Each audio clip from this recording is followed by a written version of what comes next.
Chers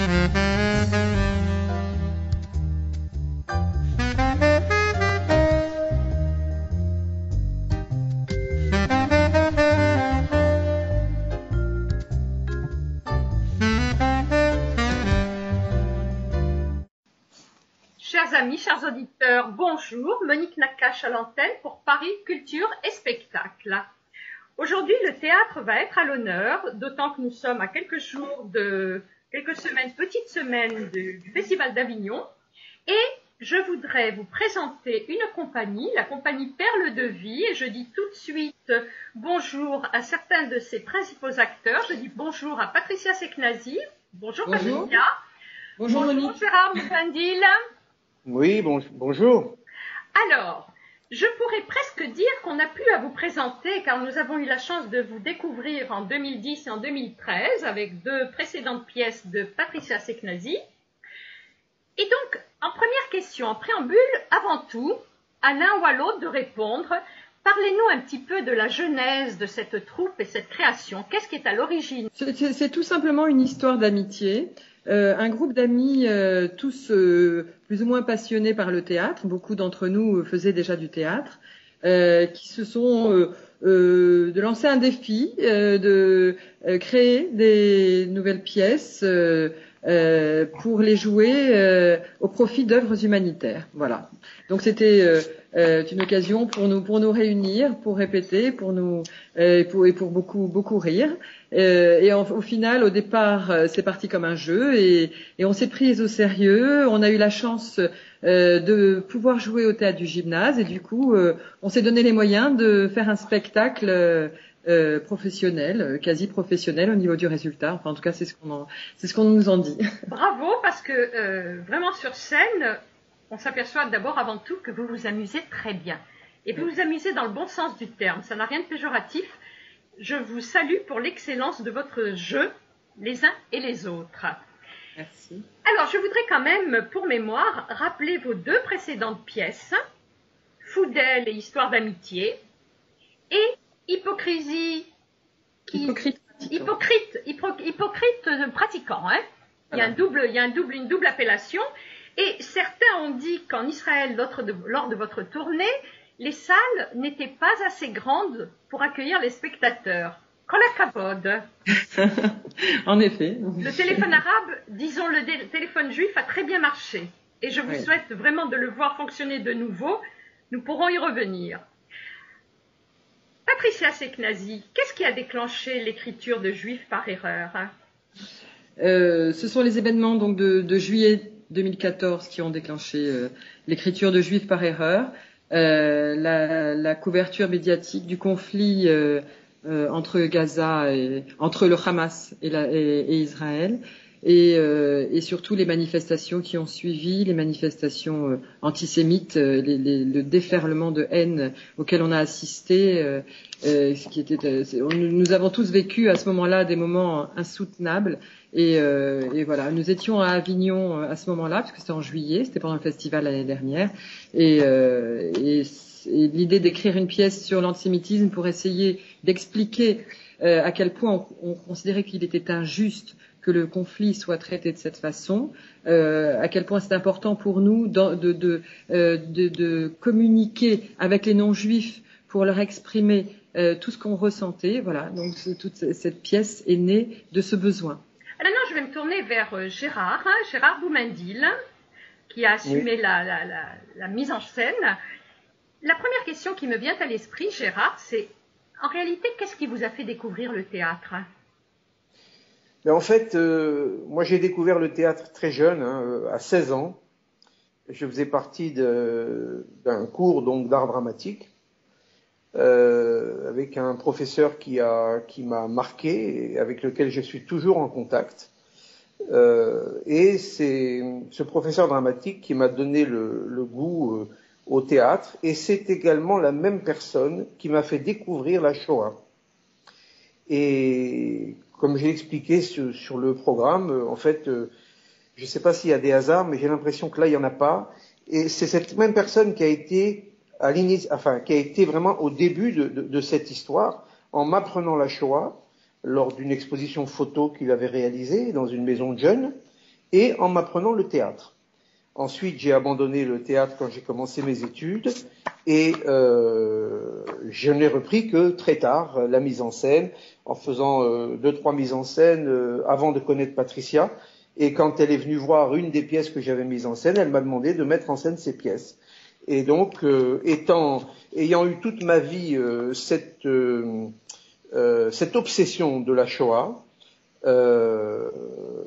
j'ai d'ailleurs, au cours des 10 dernières années, à l'initiative d'une amie, Caroline Matzak, nous avons fondé une association, donc cette association ACJM, et nous emmenons tous les ans 3 classes de première sur le site d'Auschwitz, en partenariat avec le Mémorial Juif. Donc, Patricia me portant cette pièce avec ce thème de l'antisémitisme et de l'identité juive, pour moi, ça a été vraiment un cadeau, parce que voilà, c'était toute mon obsession de la Shoah mis dans l'écrin d'une pièce de théâtre, d'une réalisation artistique, et pour moi, c'était vraiment un cadeau, et je l'en remercie. Pour les auditeurs, je rappelle que l'ACJM est l'Action citoyenne jeunesse et mémoire, qui donc a été créée il y a 12 ans à l'initiative de Gérard Boumendil et de Caroline Matzak. Caroline Matzak, oui. Bravo, Kolakavod, de permettre comme ça aux jeunes de découvrir un petit peu ce qu'a été cette horreur d'Auschwitz-Birkenau. Les jeunes non-juifs. Les jeunes non-juifs, encore plus de précision. Évidemment, de lycée. Et maintenant, nous allons tout de suite écouter un petit podcast de cette pièce.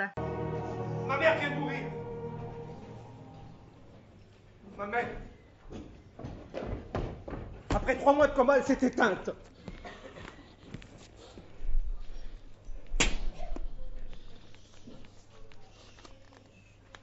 « 91 ans. C'est dur, bien sûr. Mais c'est pas ça le problème. Le problème, il est là. Elle savait. Ma sœur et moi, nous finirions par tomber sur son sac. Et qui sait depuis combien de temps cette lettre est dedans. Pas un testament, non. Un drôle d'héritage. Une bonne blague, oui. Mais comment elle a pu nous faire ça? Moi, je m'appelle Henri Dubois. Henri Dubois. « 91 ans. Ça veut dire qu'en 40, elle en avait 16. Elle nous a toujours dit que ses parents étaient morts sous les bombardements et qu'ils étaient enterrés là-bas dans leur Auvergne natale, au Mont d'Or, où elle refusait d'ailleurs de retourner obstinément pour ne pas réveiller, soi-disant, de mauvais souvenirs. Tu parles. Le Mont d'Or. Vous savez comment s'appelait ma mère? Joséphine Mondor, justement. De son vrai nom, Josepha Goldberg. Mondor, Goldberg. C'est pourtant limpide, non? Tiens, c'est peut-être ça, l'humour juif. Mais pourquoi tu nous l'as dit, maman? Tu pouvais pas te taire, tu t'es tu toute ta vie. Non, mais pour bien nous faire chier jusqu'au bout, t'as décidé que tu voulais être enterré dans un cimetière juif. N'importe quoi. Un cimetière juif. C'est qu'elle nous a obligés à aller à la messe tous les dimanches quand nous étions enfants, ma sœur et moi. À nous signer avant de nous mettre à table. Alors tout ça, c'était quoi? Du bluff, de la comédie? On a eu droit au baptême? On a eu droit à la communion? Et comment elle dit? Ah oui. Techniquement, vous êtes juifs tous les deux. Vive la technique. Et puis démerde-toi avec ça, tiens. Acteur. Hein. Oui. Il y a donc 9 personnages. Oui. Est-ce que vous pourriez nous dire d'où viennent-ils? Est-ce qu'ils ont tous été formés au théâtre ou est-ce qu'il y a des amateurs? Enfin, on a vu sur scène, entre autres, une jeune femme. Pour nous, c'est évident. En tant qu'auditeur, en tant que spectateur, elle vient du théâtre. Oui, c'est Chloé Bocara. Bocara. Je vais vous parler de Chloé Bocara, qui est une jeune, c'est une jeune actrice qui fait du théâtre depuis toujours, qui n'en fait pas son métier. Pour l'instant, elle est encore une actrice, elle est amateur. mais elle a évidemment un potentiel incroyable. Elle a un talent fou et elle a réussi dimanche dernier à bouleverser les 500 personnes du théâtre. Je crois qu'en effet, c'est une vraie révélation et j'ai très confiance en Avignon pour lui permettre des découvertes. Honnêtement, elle avait une professionnels. présence sur scène. Je Oui. félicite également Gérard qui fait partie de la troupe. Alors Gérard, donc notre metteur en scène, qui joue pendant 1 heure et demie, qui fait une performance incroyable. Magnifique. Il porte la pièce entièrement et avec également un talent fou. Voilà.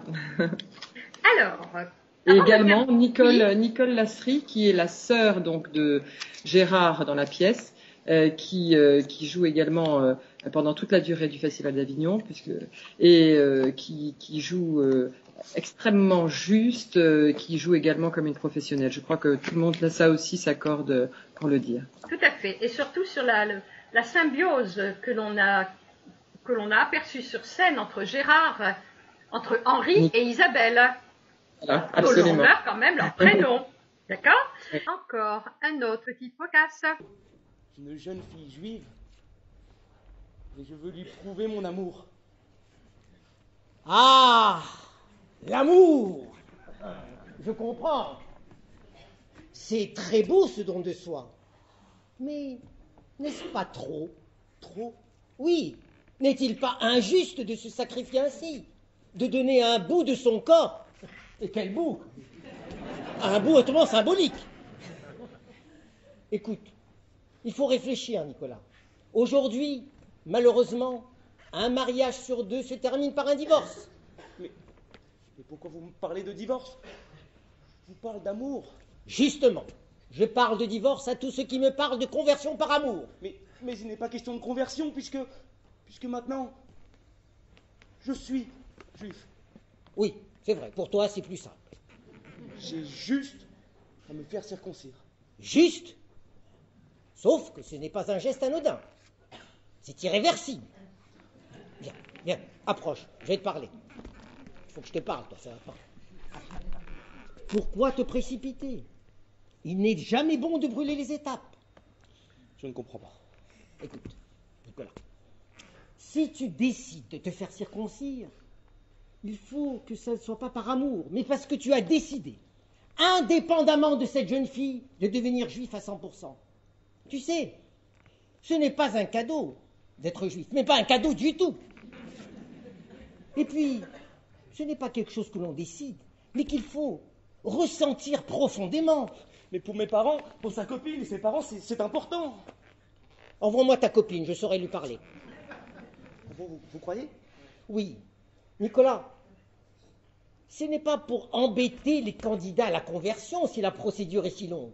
Il faut étudier, comprendre, absorber. C'est une décision majeure, un engagement personnel fort, un choix de vie.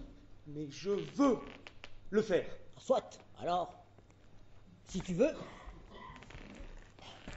dans ce cas, je saurai te faire découvrir la beauté des règles qui régissent notre religion, l'essentiel de nos valeurs, de nos traditions. Tiens, si tu veux, je t'emmène à la synagogue Julien Lacroix pour faire ta première leçon. Ah oui, mais volontiers, avec plaisir. Quand ça? Qu'est-ce qu'on est dimanche aujourd'hui? Ben, là, ce soir, maintenant. Bah alors allez, c'est parti. Allons-y. Il y a du cas. Alors avant de terminer cette émission, je voudrais rappeler aux auditeurs que vous vous êtes fait un point d'orgueil de faire en sorte que les bénéfices soient versés à 4 associations humanitaires. Alors non, c'est-à-dire que dans les associations, ce sont des associations que nous avons soutenues lors de nos précédents spectacles. Donc ces 4 associations dont vous parlez, qui sont Dessine l'espoir, Zaka, Sauveteurs sans frontières et l'hôpital Schneider de Petah Tikva. Mais pour ce spectacle, nous prévoyons de donner les bénéfices à l'hôpital Rambam de Haïfa, à l'unité d'oncologie pédiatrique de l'université de l'hôpital Rambam. Rambam Yad, avec son livre qui est paru au Seuil en 2007. Oui. Qui lui aussi En fait, s'inscrit dans le devoir de mémoire. Absolument, absolument. En fait, nous voulons tout simplement faire connaître au plus grand nombre ce travail qu'elle a réalisé. C'est une œuvre collective à partir du livre de Mein Kampf. Sur chacune des pages, elle a gribouillé chacune des pages, elle et un très grand nombre d'intervenants ont fait des dessins sur toutes les pages pour dénaturer totalement, détourner complètement le livre Mein Kampf. Elle l'a d'ailleurs appelé Notre combat pour exprimer graphiquement tout ce que ce livre a provoqué comme horreur. Ouais, voilà. C'est un pied de nez à Mein Kampf. Voilà, le résultat est saisissant. C'est un livre d'une force, d'une puissance extraordinaire. Et nous sommes tombés en arrêt devant ce livre et nous nous sommes dit que c'était l'occasion, en effet, au moment du lancement de notre pièce, pour promouvoir cet ouvrage, donc qui est paru au Seuil, qui est préfacé par Simone Weil et qui est disponible sur Amazon ou à la Fnac. Ça s'appelle tout simplement Notre combat de Linda Elia. Et qui est apparu en 2007. Alors. Encore un autre petit podcast. L'humanité s'est envolée depuis bien longtemps. Je suis une chose qui a faim. Et je suis prête à tout pour un bout de pain. À tout!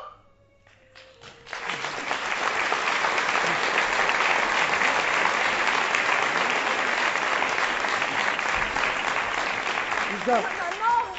Maman! Lisa, regarde-moi. Ne bouge pas. Tiens, bon, doudou.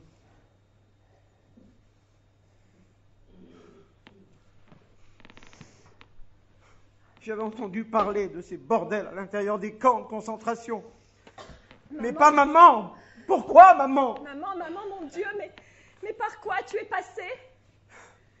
Je comprends qu'elle ait voulu tourner la page de façon aussi radicale après ça. Elle ne pouvait pas en parler. Elle a dû être hantée par ces images, mais terrorisée jusqu'à sa mort. Et elle a dû avoir aussi trop honte, à l'évidence. Trop honte.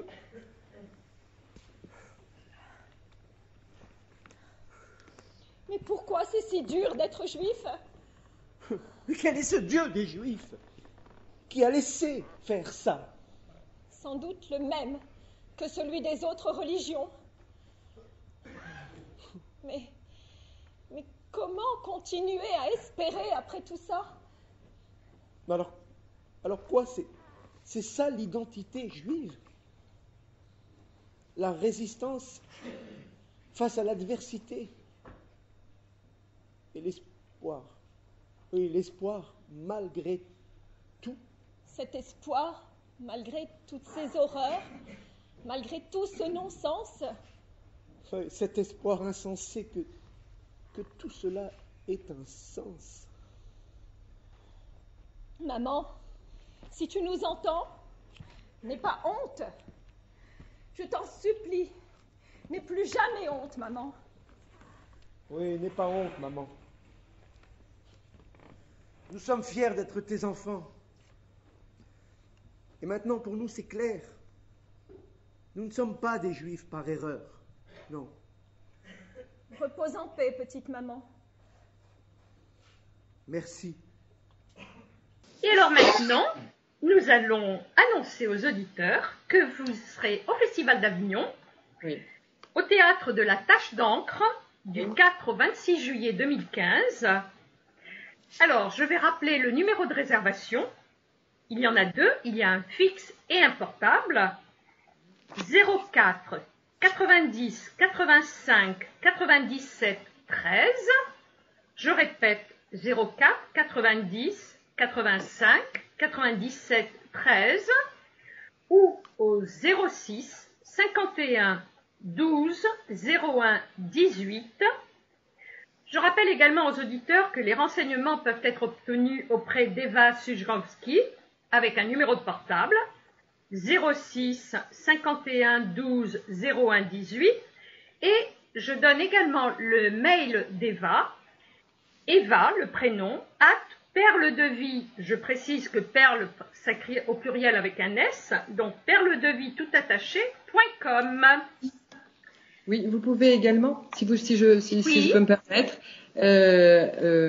visiter notre site internet qui s'appelle www.lacompagnieperledevie.com, perle au pluriel toujours. Vous pourrez avoir toutes les informations sur nos précédents spectacles et comprendre davantage encore l'essence de notre troupe. Voilà. Bravo. Encore merci Patricia Seknazi avec Juif par erreur. Merci Gérard Boumendil pour cette très belle mise en scène. Merci à vous. Quant à moi, chers amis, je vous dis à très bientôt. Monique Nakache pour Paris Culture et Spectacle. Merci. Au revoir. Alors, je vais juste arrêter l'enregistrement. J'ai quelque chose à vous demander.